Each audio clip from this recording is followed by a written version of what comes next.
Before the video begins, I'd like to thank you all for your input. I did read every single comment, but there was just so many that I couldn't really fit them all into one video. Please understand.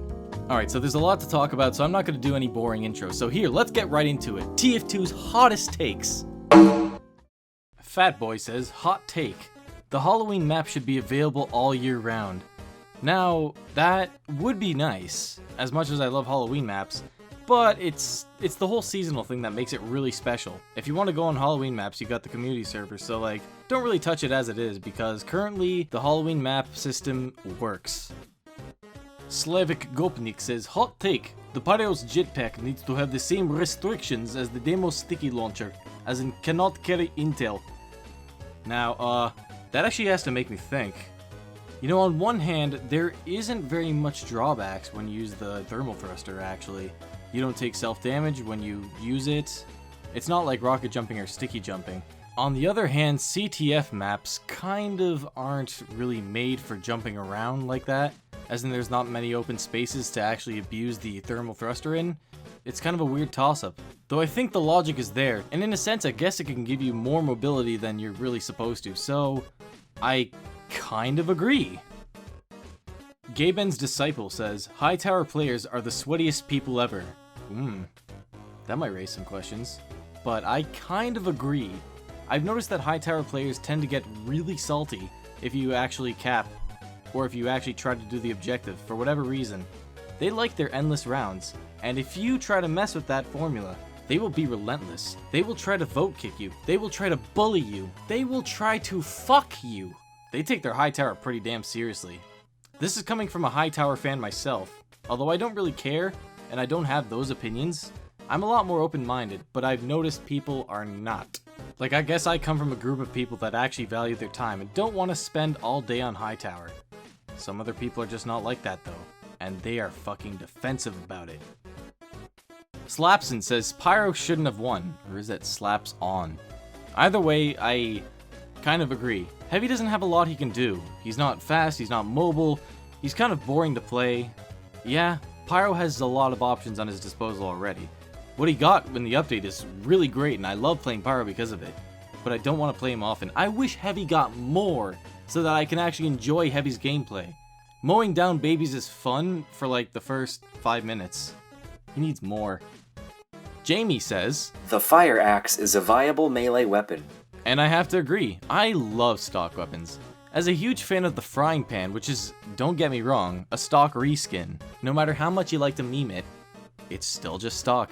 I love the shit out of it.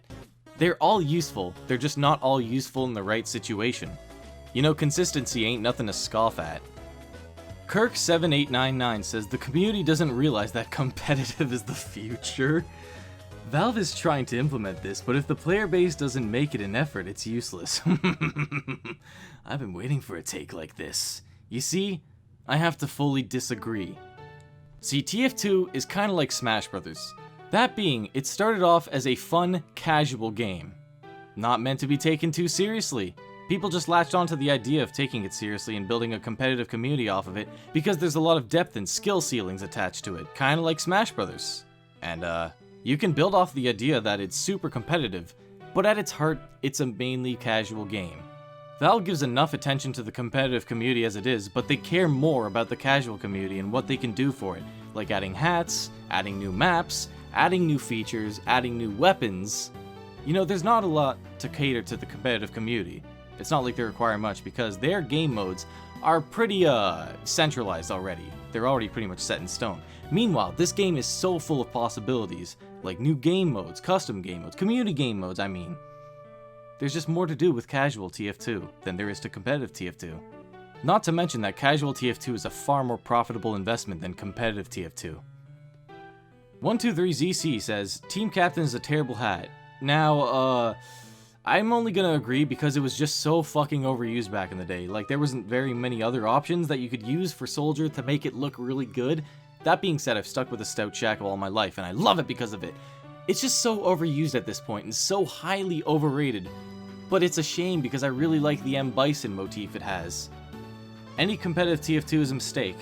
I wouldn't really call it a mistake, but it's not exactly something that everybody should be centralizing on, as mentioned in the previous point. Zarlable says TF2's latest attempts at coming back to life in these past years have only made it worse and caused the game to be played even less. Ooh, that's a pretty hot take.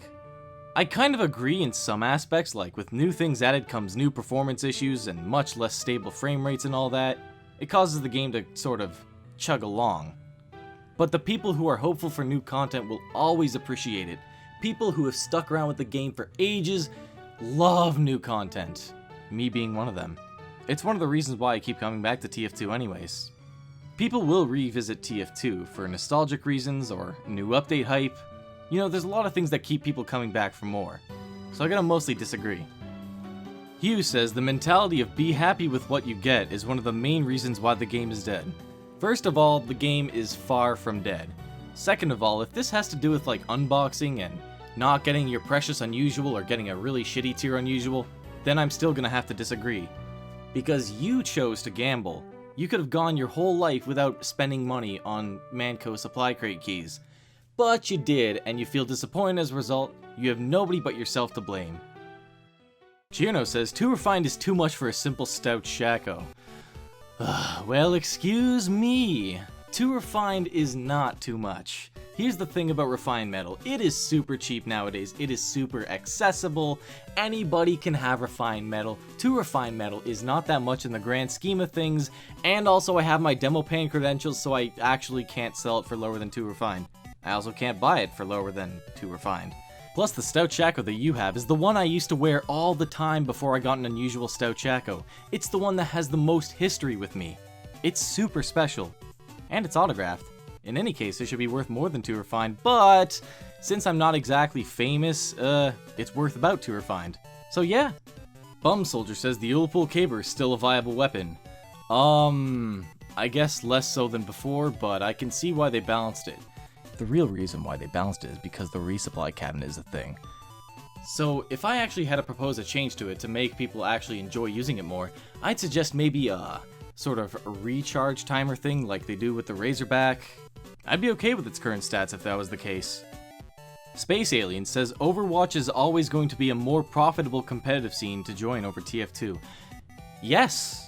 TF2 is a lot more geared towards a casual environment, meanwhile Blizzard's like all for the esports thing. So obviously they're going to cater Overwatch mainly to that.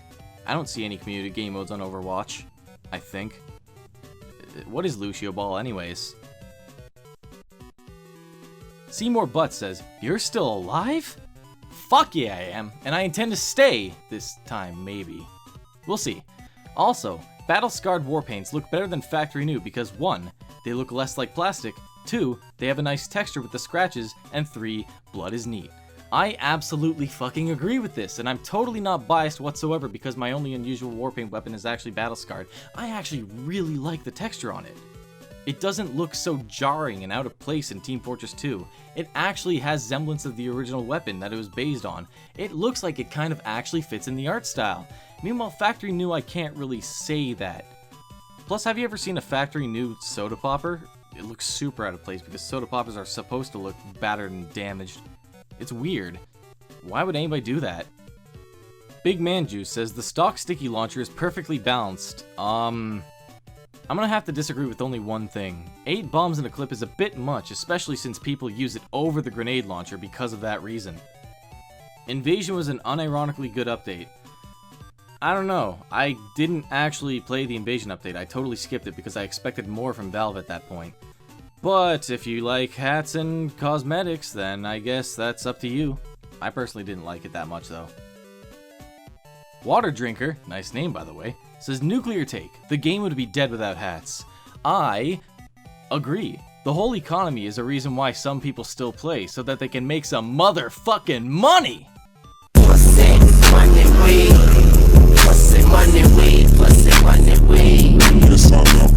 Big guy. For you. Says, I love the Bison as much as the next guy, but even if it's reverted, no one would actually use it as a serious weapon, and it would be used just as much as a joke weapon as it is now. That is unfortunately the actual sad truth, because if you want a soldier secondary that's reliable, you'd use the shotgun. You don't want a rocket launcher with no splash damage. That's just kinda stupid. Squid Noise says, random crits are good, and I absolutely agree. It's a fundamental part of base TF2. It helps make the game feel more random, more unpredictable, and just more fun in general. Like, if you land a lucky crit, you feel good about yourself. If you die from a random crit, you'd probably get mad about it, but I guess I'm not one of those people. If it's a really funny way to die, then I'll just laugh it off, because it's hilarious. But you can't really bring up this argument without mentioning Uncle Dane, though. Listen, I've watched his video. I thought it was pretty good. He made some good points. However, his argument is not completely foolproof. TF2 is a really lighthearted game, and not everything is super serious and competitive. Crits are fun, and people who disagree have their own custom community servers anyways with crits turned off. Either that or competitive mode. You know, if you don't like crits, you're not forced to play with crits. Because essentially, you have the world of TF2 right at your fingertips. Markster Wiley says the Sandman and Gully nerfs should be revoked. Not really.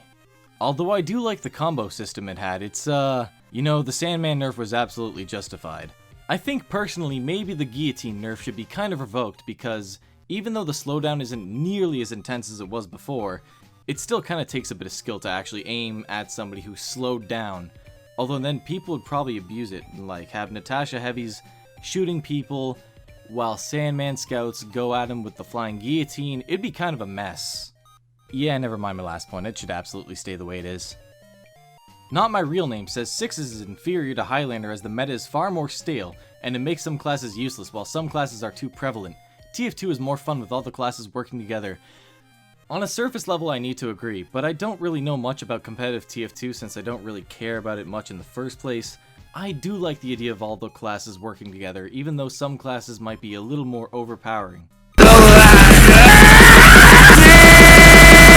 And that's why 6s exists.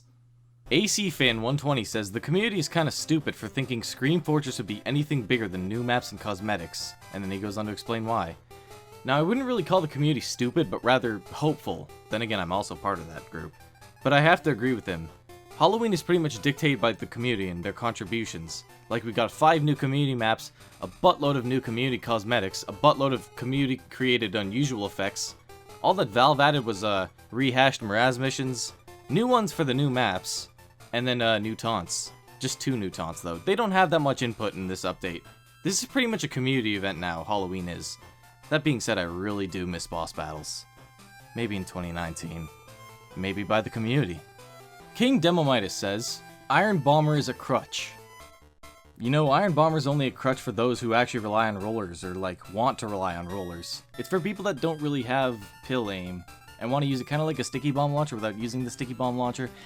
It's in a weird spot. It's a bit more centralizing than the regular grenade launcher though, I'll agree with that. Not to mention the downsides are incredibly minimalistic, especially compared to the direct hit. Soldier needs a nerf.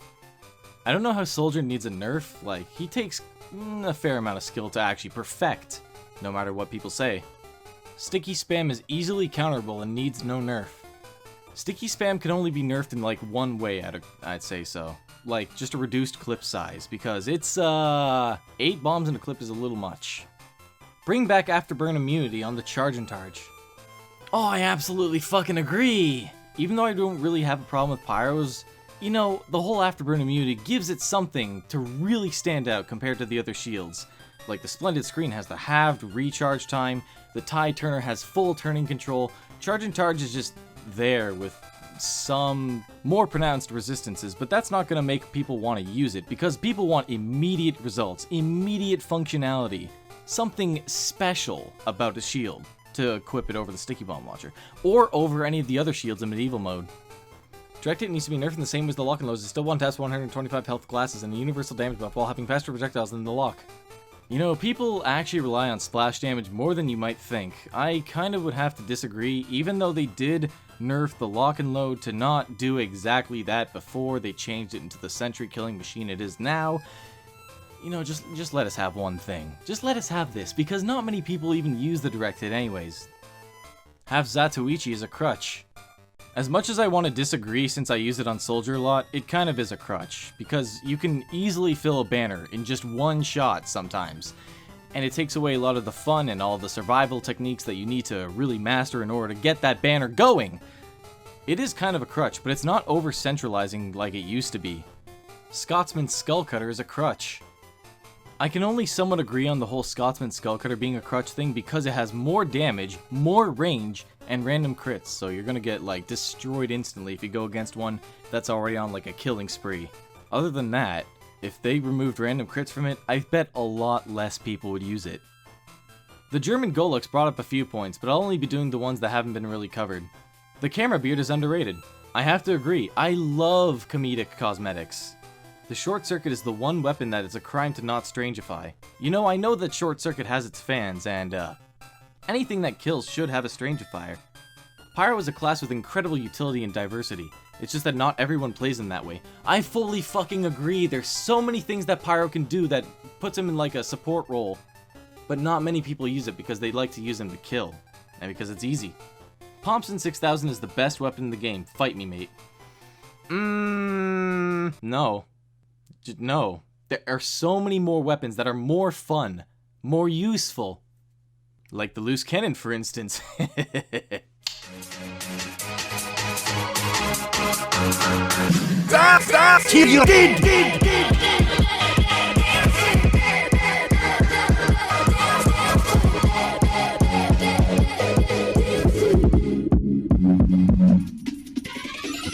Well, I'm gonna end it right there. This has been TF2's Hottest Takes, possibly part 1. If you enjoyed the video, feel free to like and comment, but don't subscribe because I have enough of those fuckers already.